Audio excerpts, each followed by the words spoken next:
Bem-vindos ao Tudo é Economia. Os bancários saíram à rua. Pela primeira vez, os 7 sindicatos do setor uniram-se.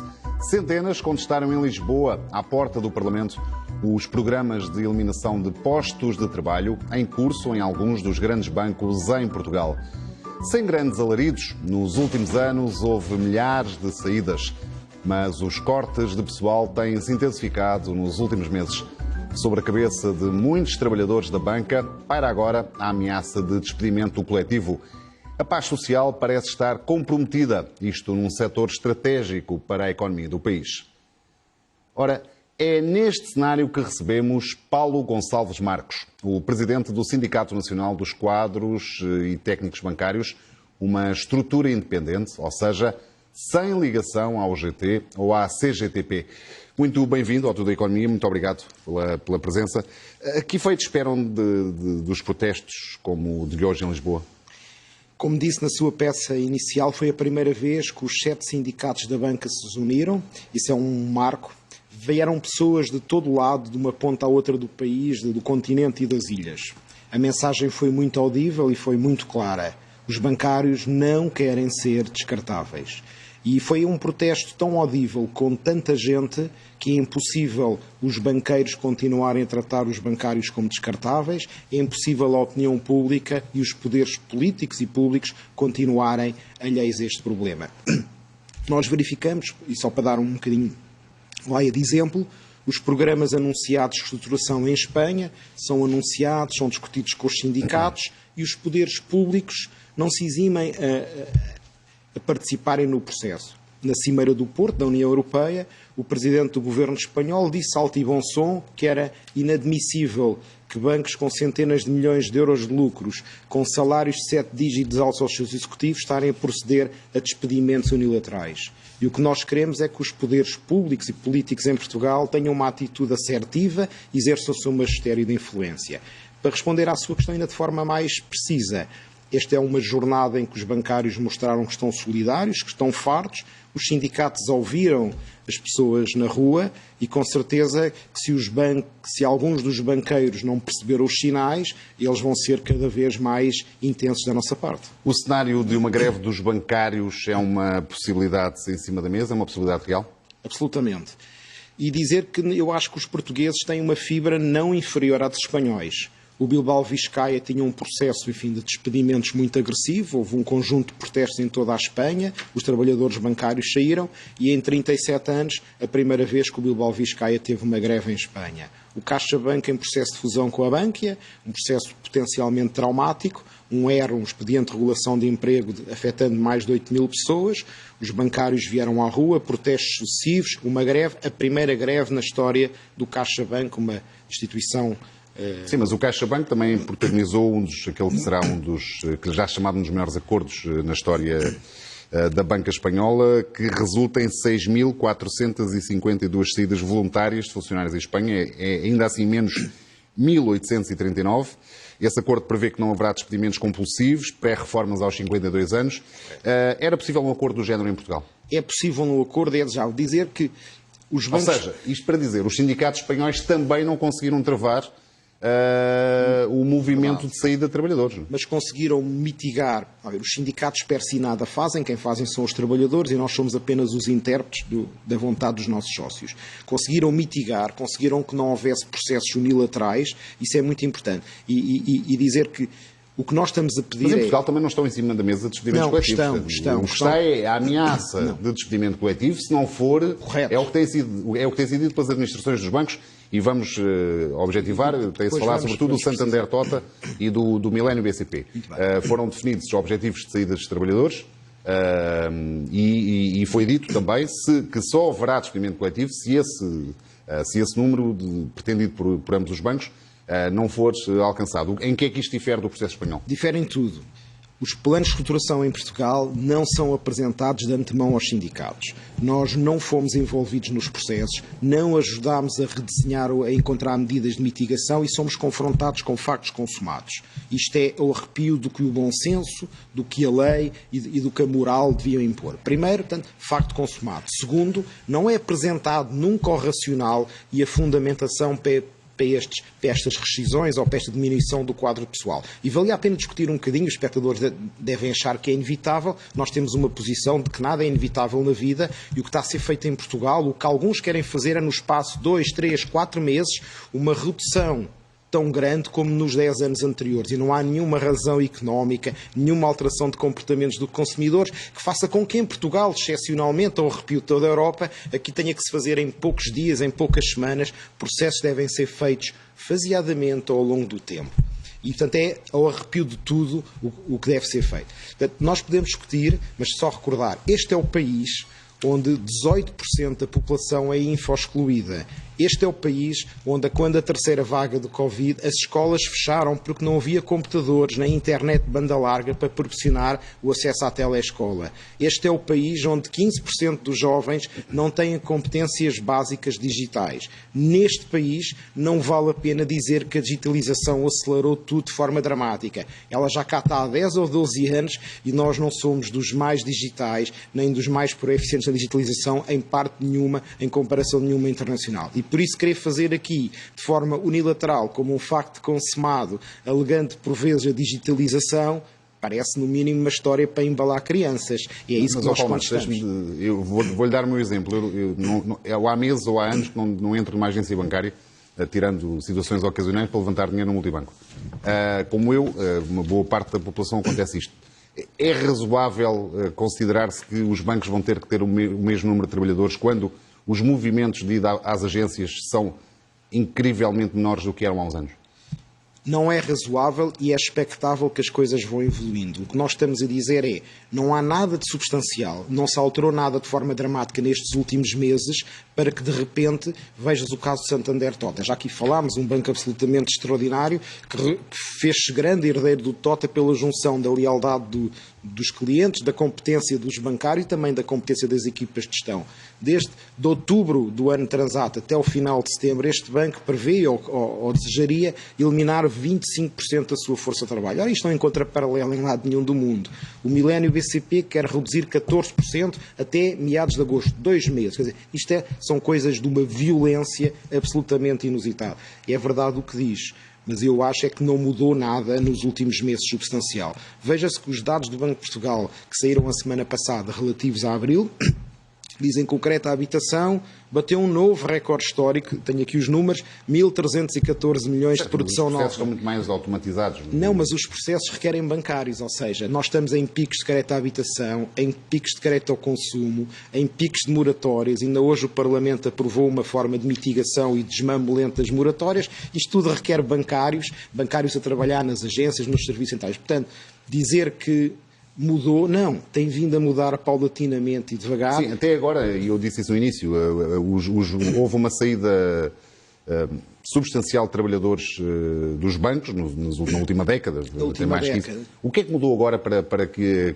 É o acentuar dos cortes? Não, o que nós achamos é que só pode ter mudado a ganância, porque não há nenhuma razão fundamental de base para ser alterado. Repito, Portugal não tem nenhuma proficiência especial em digitalização, nós estamos a cortar 2 vezes mais rápida que os espanhóis, 5 vezes mais rápida que os franceses. Só para recordar, hoje em dia um trabalhador bancário em Portugal serve quase 40% mais de clientes do que na Alemanha. E por isso o que nós estamos a ver é que, à medida que alguns bancos encerram de forma agressiva os seus balcões, estamos também a minar a coesão territorial, a desfalcar o interior e a servir menos bem os clientes. Já a coisa que os bancários sempre tiveram ao longo da vida é um orgulho na sua profissão, no seu labor, no seu mistério, em servir bem clientes. De facto, nós temos 40% mais de clientes do que um trabalhador bancário médio na Alemanha, quase 30% mais do que, por exemplo, em França. E podíamos continuar aqui a puxar exemplos e nunca mais daqui sair. Pode dizer que a paz social no setor acabou? Eu acho que os bancários protestaram de forma tão visível, tão audível, que nada será como de antes. E hoje ouviram-se várias vozes a pedir para irmos mais além. Como sempre, este será um processo construído com os bancários e vamos esperar as cenas dos próximos capítulos. Eu tenho esperança que os nossos poderes públicos se indignem com o que está a passar. O que é que deu aí o exemplo do governo espanhol, o que é que esperavam do governo português? Nós temos feito passos importantes. Pedimos uma audiência ao Sr. Primeiro-Ministro, que nos remeteu à Sra. Ministra do Trabalho. Tivemos várias reuniões com a Sra. Ministra e com a sua equipa. Preparámos um dossiê onde enfim, explicitamos com números este processo ser inusitado, extemporâneo e absolutamente desconcertante à escala europeia, e como ele é desnecessário ser feito desta maneira. Temos receptividade, não temos a certeza que o Ministério tenha feito, enfim, talvez tudo aquilo que se pode esperar. Hoje fomos recebidos pela Assembleia da República, pela Sra. Vice-Presidente. Foi uma reunião muito construtiva. Acho que os sindicatos entrosaram-se muito bem com a doutora Edith Estrela. Pedimos-lhe para usar o seu magistério de influência e também foi muito importante. Vieram vários deputados de vários grupos parlamentares ao encontro dos manifestantes. Relembro-me, deputados do PSD, deputados do Bloco de Esquerda, deputados do Partido Comunista Português, e o que saudamos naturalmente o terem vindo. Enfim, se calhar sentimos que o Partido Socialista não esteve e poderá ou deverá estar numa das próximas edições, porque nós estamos a falar de gente trabalhadora, bancária, cumpridores dos seus deveres, eleitores e contribuintes. Portanto, pensamos que temos um largo espectro para que os poderes públicos exerçam os seus poderes de magistério de influência e, se necessário, poderes legislativos especiais. Mas há aqui um ponto fundamental. Isto é um processo que acontece em 2 bancos privados. Como é que estão as negociações com os 2 bancos, já agora? Porque essa é a parte fundamental. Ou seja, fazendo a pergunta de outra maneira, os bancos estão a oferecer condições acima do que a lei exige para que as pessoas saiam.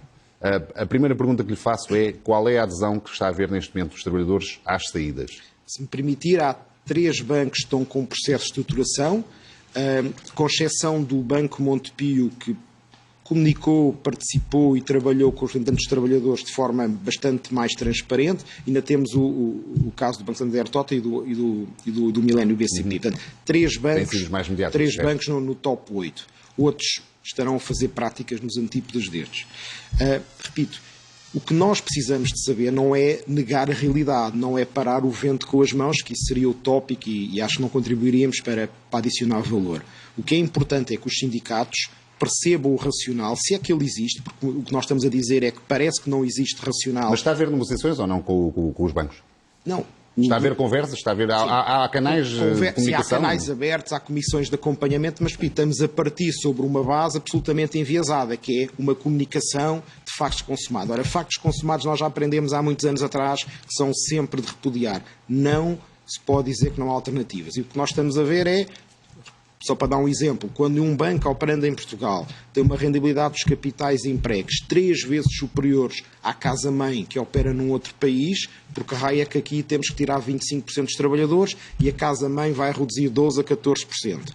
Quando em Portugal, quando esse grupo internacional... Bem, a base aqui eventualmente dizem maior, mas enfim, são contas são outras de outro área. Quando, por exemplo, a casa-mãe estabelece como objetivo para o grupo um rácio de eficiência de 40%. Estamos a falar do Santander Tota. Por exemplo, quando a média em Portugal é 58% e quando a operação portuguesa tem 34,8%, eu pergunto, mas onde é que está o problema? É que os portugueses trabalham mais, trabalham melhor, eventualmente são menos bem pagos. E, portanto, quer dizer, a lealdade e a competência dos bancários não pode ser agora usados para serem punidos.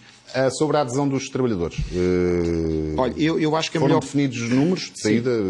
Eu acho que a melhor coisa que nós... Eu não tenho aqui presentes, mas eu tenho. A melhor coisa que podemos dizer é fazer um tributo à resistência dos trabalhadores.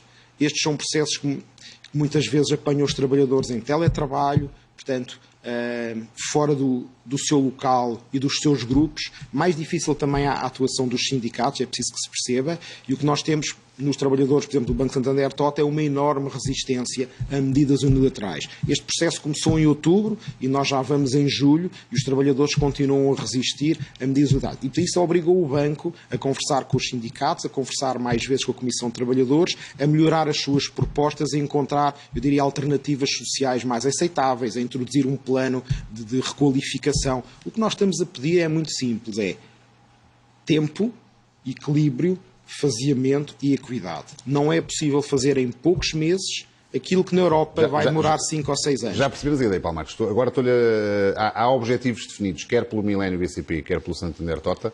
O que eu lhe pergunto é o que é que sabem da adesão dos trabalhadores a esses programas de saída. Nós vamos sabendo aquilo que os nossos sócios nos dizem, que os bancos nos vão comunicando. Muito bem. Eu julgo que podemos dizer que estamos muito longe, mas muito longe dos bancos terem atingido aqueles objetivos que se propunham, pelo menos quando conversaram connosco. Portanto, há um longo caminho a percorrer, sinal que é preciso negociar mais e melhor. Ou seja, tenho memória que o Millennium BCP, salvo erro, apontava para cerca de 600 saídas. 1000 pessoas. 1000 pessoas. 1000 pessoas, 14% da força de trabalho, a concretizar até meados do mês de agosto. Portanto, em 8 semanas, 14% de redução. Daquilo que sabem, quantas pessoas já terão aderido a essas saídas? Eu arrisco dizer muito abaixo das expectativas do banco e tenho a certeza absoluta que os trabalhadores do BCP vão continuar a lutar pelos seus direitos. Acho que com processos unilaterais o banco não vai conseguir. Quando diz muito longe, quer quantificar?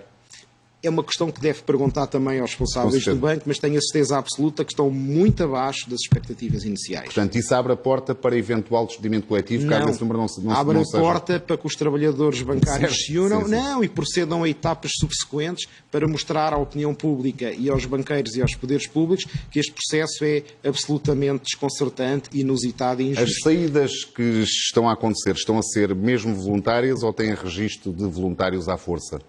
É uma boa questão.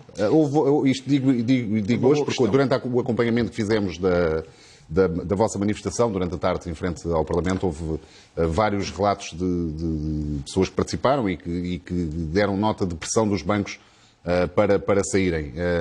Que tipo de pressões são essas? Que pressões acontecem? Eu acho que felizmente temos evoluído.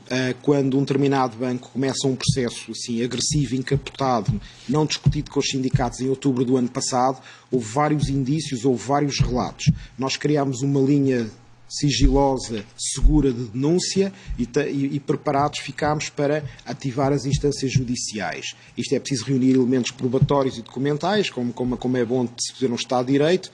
Depois de o termos feito e termos anunciado, e aqui julgo no Serviço Público da RTP, eu congratulo-me dizer que essas práticas musculadas reduziram-se, atenuaram-se e eu quero pensar que ao dia de hoje elas desapareceram. De facto, quem o fez deixou de o fazer, porque a moldura legal é bastante clara. É crime, assédio moral nas condições que podia estar a ser feito é crime. Até hoje não tenho pressão, tenho no Banco Montepio um processo de tutelação acordado com o Governo, que prevê subsídio de desemprego num processo ao longo de 3 anos, sem pressão, embora seja uma dimensão sem precedentes, que valia a pena um dia discutir isto com mais detalhe, sobre a sua necessidade e razoabilidade. Tenho no Banco Santander Toto, onde ao início, claramente, o processo acho que não esteve bem afinado, mas hoje não temos indícios que isso tenha continuado, e no Banco Millennium não há pressão nenhuma. Portanto, eu diria, os 3 bancos em estruturação estão-se a portar agora de acordo com aquilo que era expectável. Isso também explica um bocadinho... Portanto, quem sai de facto pelo próprio pé.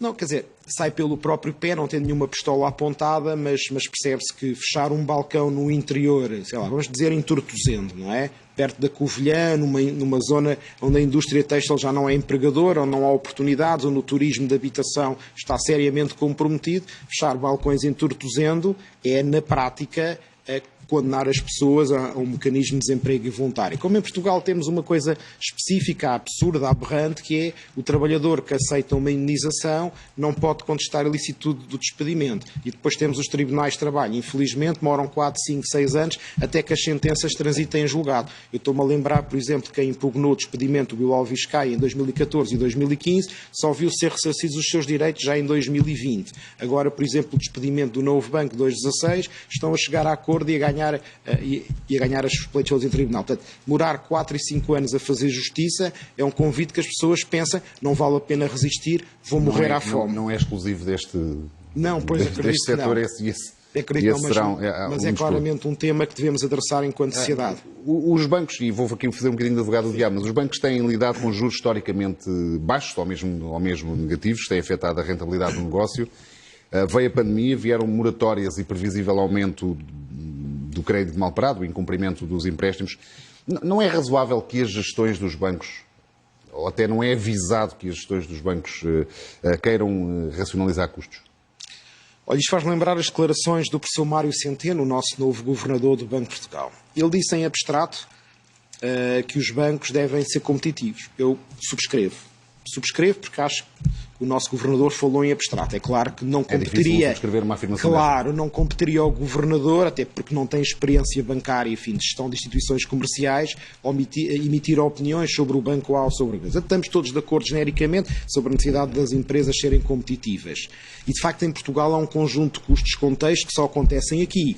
É aberrante as grandes multinacionais virem parquear os seus depósitos em Portugal porque são taxadas na Alemanha ou na Suíça. É aberrante N coisas, um fundo de resolução que impõe um ónus especialmente agressivo àqueles que têm uma base em Portugal. Portanto, enfim, tudo isso está muito discutido. Há claramente aspectos que são aberrantes e prejudicam a qualidade do setor. E é verdade, taxas de juros historicamente baixas também não ajudam. Agora é muito curioso que no outro dia o discurso da Reserva Federal Norte-Americana, indiciando uma política menos acomodatícia, fez subir as yields e com isso as cotações dos bancos subiram 30% nas últimas semanas. Portanto, ou seja, mais do que um corte de custos cegos, há claramente custos de contexto, ameaças e oportunidades que são discutidas em Nova Iorque. Quer dizer é que há outros sítios onde cortar. Não, há outros sítios em cortar e basicamente um discurso em Nova Iorque faz mais pela saúde dos bancos do que propriamente um corte de 14 ou 15% das pessoas. Isso é que eu acho que é a lição a retirar e os mercados recompensaram o discurso e não têm recompensado, por exemplo, os bancos têm feito cortes muito agressivos, aliás veem nisso um sinal de uma decadência inexorável. Portanto, também é uma lição que todos retiramos. Se os mercados têm razão, então tem razão quem cresce receitas e não quem corta custos. E na sua opinião, há ou não bancos a mais em Portugal? Várias análises saíram nesse sentido. Em Espanha e noutros países temos assistido a uma tendência de consolidação, de concentração. Esse fenómeno não vai chegar a Portugal? Este fenómeno está a chegar a Portugal. Eu, quando entrei na banca, a Caixa Geral de Depósitos tinha, por exemplo, 42% de cota de mercado. Agora terá cerca de 20%, e, portanto, eu costumava dizer, a brincar com os meus colegas, que ano após ano a Caixa era privatizada à razão de meio ponto percentual ao ano. Portanto, de algum modo, a consolidação sempre existiu. Mais recentemente tivemos a integração do Banif no Santander, do Popular, enfim, e outras operações de género. Aquilo que está super estudado, e esse é que é o ponto, é que as concentrações, eu peço desculpa aos telespectadores, mas costuma-se dizer concentrações ou fusões igual a confusões. Elas são boas para quem? São boas porque as empresas ficam grandes demais e ficam mais imunes a uma OPA. São boas porque os bónus dos gestores são muitas vezes indexados ao volume bruto de resultados e, portanto, levam para casa mais dinheiro de bónus. Eventualmente também lhe dão músculo internacional, não é? Não, mas ganham acima dimensão de tudo, e conseguem ser mais competitivos a outra escala. Não necessariamente. O que as fusões têm demonstrado, olha, veja-se o caso português, mas vale a pena esmiuçar isso. O que as fusões têm demonstrado em todas as indústrias onde tem acontecido é que, genericamente, as economias de escala que trazem também complexidade acrescida. E na banca as economias de escala atingem-se com 50 a 80 mil milhões de gestão sobre ativos e, portanto, quer dizer que uma boa parte dos bancos portugueses, os grandes, a fusão já não trazia escala. O que vai trazer, sim, é redundâncias, despedimentos e maximização de bónus. Eu acho que é isso que nós devemos evitar. Mais, fechar balcões é prestar maus serviços à população e eu acho que nós precisamos, repito, só relembrando, servimos em Portugal 40% mais habitantes por trabalhador bancário do que na Alemanha, 30% a mais do que em Espanha. Dizia-me aqui há uns tempos um administrador de uma caixa de crédito agrícola que estava esfuziante porque os bancos ditos comerciais iam fechando balcões nessa sua zona de influência. Ele fez-me questão de mostrar um determinado sítio. Está a ver, ali funcionava o banco X, agora somos nós. E é muito interessante ver o desempenho dos bancos de proximidade, nomeadamente de algumas das várias caixas de crédito agrícola que têm desempenho extraordinário. Mas tem o wishful thinking que isso não aconteça ou acredita que não vai acontecer? Portanto, já tivemos tentativas falhadas de junção de grandes bancos em Portugal, que acabaram por não avançar. Já tivemos, eu lembro-me bastante bem de algumas. O que eu lhe pergunto é se não acha que isso acabará mais cedo ou mais tarde por acontecer, com todas as consequências, pois também ao nível do emprego. Por exemplo, vimos no caso do Bankia e do CaixaBank, com a saída de mais de 6 mil trabalhadores. Se isso não é um fenómeno que possa vir a acontecer também em Portugal? Eu acho que pode vir. Agora, vamos ver, com a rendibilidade, a escala não tem trazido rendibilidade. E não tem trazido em Espanha, não tem trazido na Alemanha, e sabemos o Estado comatoso como alguns dos bancos alemães estão, portanto não tem trazido rendibilidade, e portanto o que parece é que o que está a emergir é que escala relativamente pequena, flexibilidade, proximidade aos clientes e excelência de serviço é que têm trazido retornos. Repito, vale a pena ver vários bancos comunitários na França, em Espanha, em Portugal, bancos mutualistas ao longo da Europa, têm um desempenho superior. E, portanto, se nós temos alguma coisa a aprender, é que small is beautiful, como dizia Schumpeter há 70 anos atrás. Gostava de discutir consigo uma última questão. O nosso tempo está a terminar. Recuo no tempo para o caso da venda de produtos financeiros do Grupo Espírito Santo, que levou à constituição, ou que penalizou muitos investidores em muitos milhões de euros. Investidores que muitos deles, outros não, mas muitos deles acabaram por comprar um gato por lebre. Os funcionários dos bancos hoje são mais cautelosos naquilo que estão a vender aos clientes, ou seja, têm informação eles próprios. Isso foi muito falado depois destes casos. Se hoje os funcionários dos bancos, os bancários, estão mais preparados para vender e saber o que é que estão a vender, por um lado, por outro lado, para identificar o perfil de quem está a comprar. Felizmente que avançámos bastante nessa área, entre 2000 e 2010, 12, 14, por vezes havia uma certa opacidade, mas hoje felizmente acho que avançámos bastante. Não só gato escaldado tem medo, primeiro ponto. Segundo, o regulador e os reguladores europeus são muito mais incisivos, obrigam a fazer testes de adequação para perceber se o cliente é adequado àquele nível de risco e se o produto é adequado, e acho que avançámos imenso. E de facto é muito difícil alguém hoje alegar que adquiriu um produto sobre o qual não tomou consciência dos riscos. Além do mais, os clientes são a miúdo obrigados a assinar 20, 30 folhas, dizem taxativamente: conheço os riscos são estes. Bom, mas sabe, muitas vezes as pessoas são aqueles contratos com letras minúsculas que ninguém lê, e muitas vezes o cliente, até porque há uma relação de proximidade, acaba por confiar na palavra da pessoa que está no banco, porque a conhece há muito tempo, enfim.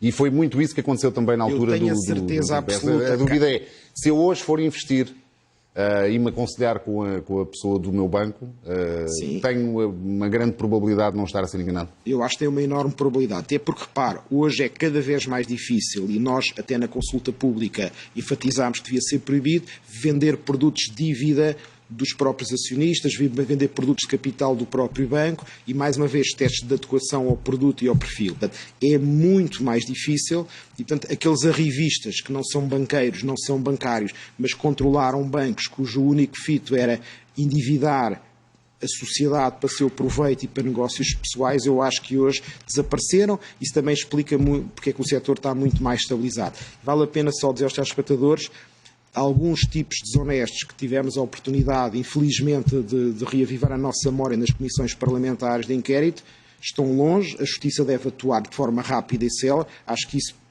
produz bem-estar para a sociedade. Para responder à sua questão, acho que o nível de informação é bastante maior e é muito implausível acontecer aquilo que aconteceu antes.